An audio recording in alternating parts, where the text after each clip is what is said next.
Hi, this is Ratan Gupta from Knowledge Varsity, and in this session I am trying to solve a problem related to again time value of money, but in this problem we are interested in computing compounded annual growth rate. Okay, so let's see the problem. The problem says that the firm's EPS was $5 in year 2002. So you have been given an EPS of $5 in 2002, and in year 2008 the EPS has increased from $2, it has become $14.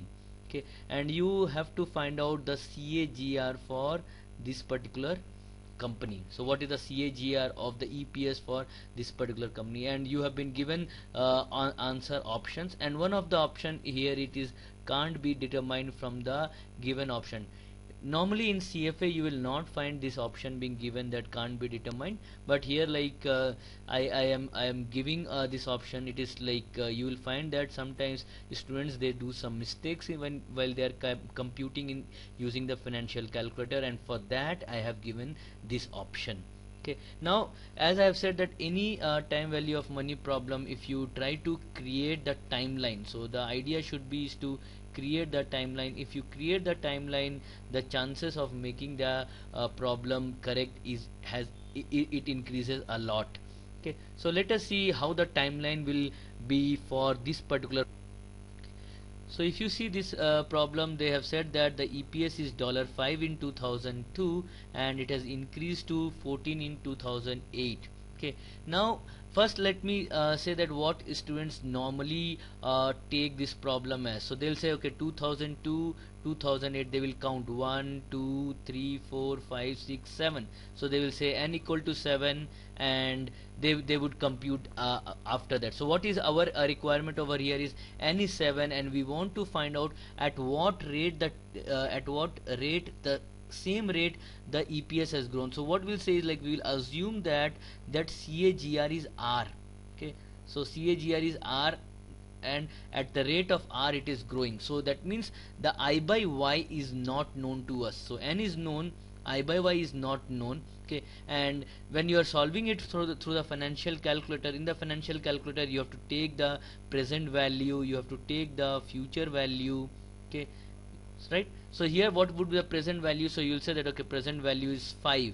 Okay, and what is the future value? Future value is the money that it has become. So here it is 5, here it is become 14, so you will take 14. What is the PMT? That is the installments over here. Since we are not being given any middle EPS values over here, we are not bothered about what is the installment, so we will pick PMT 0. So here it is saying that okay, you deposited 5 rupees, it is becoming 14. What is the rate at which it has grown over the years? That is what our computation should be. Okay, now what happens is this n, okay, you have taken as 7. If you take that as 7 and do the computation, it will not come correctly.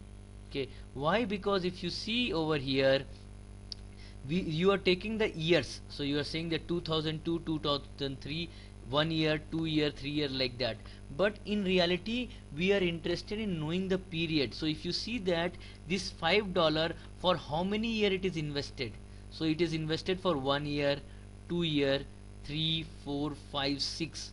So this means that this n of 7 is not correct, but n should be 6.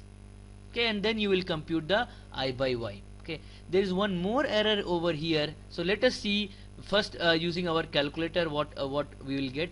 And as I said that please note that you should clear all your work. So say clear TVM. So n will be 6, I by Y is not known, PV is 5, PMT is 0, FV is 14, and you will compute the I by Y.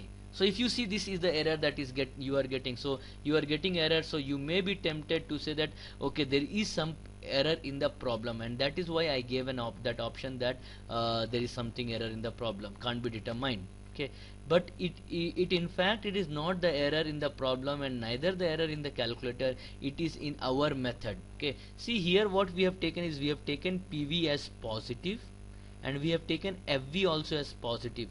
It so happens that you cannot take both of these as positive or neither both of them as negative. So present value has to be always the opposite sign of future value. So if you take present value as negative, future value has to be positive. If you're taking present value as positive, your future value should be negative. That is the idea. Okay, now I follow a very simple sign convention.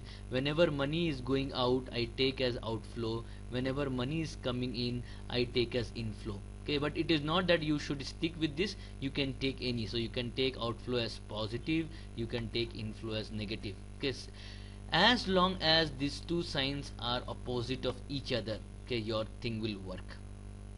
Okay, so this is what you have. Now we'll compute I by Y.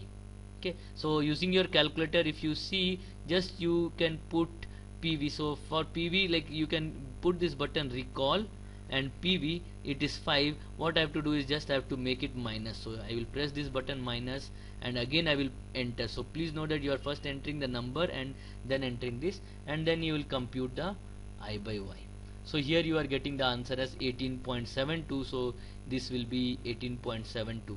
Now let's see if you mistakenly make it 7, I by Y as 7, and compute the sorry, not I by Y as 7, sorry, if you take n as 7 and compute I by Y, you will get 15.85. so those were the option. In fact, option A was 15.85, option B was 18.72, and third was unknown. So you will find that the CFA Institute would be giving the problem such that the options will be such that whatever mistake you are making, they will be there in the option.